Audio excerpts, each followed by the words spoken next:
This is how you download videos from an OnlyFans profile. So the first step is that you want to visit the OnlyFans profile media area. That's pretty obvious.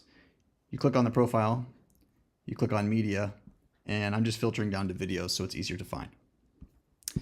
Next, what you're going to do is you need to get the video media into the browser. Okay, so OnlyFans doesn't actually put video embeds or video HTML elements into the pages of their profiles. They just put these images here, like little thumbnails.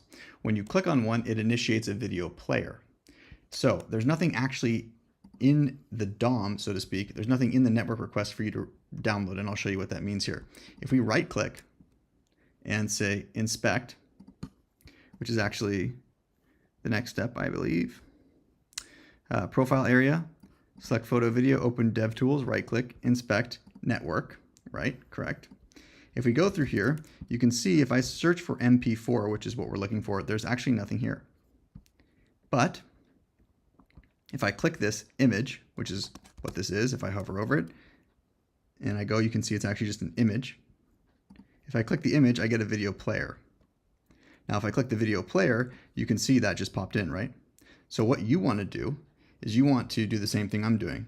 On the page, you right click and say inspect. Then you go over to the network tab.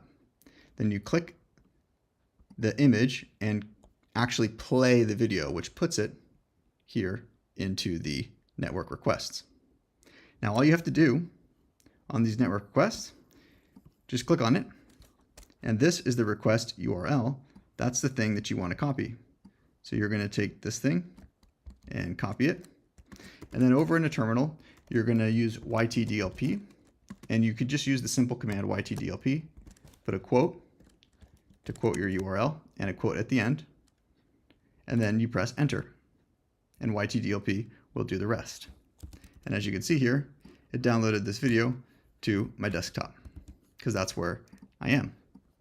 And it's really as simple as that. There's only 3 steps to this one. So good luck. And if you're looking for a more one-click solution, check out the OnlyFans downloader, which we just made, that allows you to simply use an extension here for Chrome, Firefox, whatever, all of them, and download these more easily. It also puts these little images here that if you want to, you can just click, and that will cue the download of the image or the video. Cheers.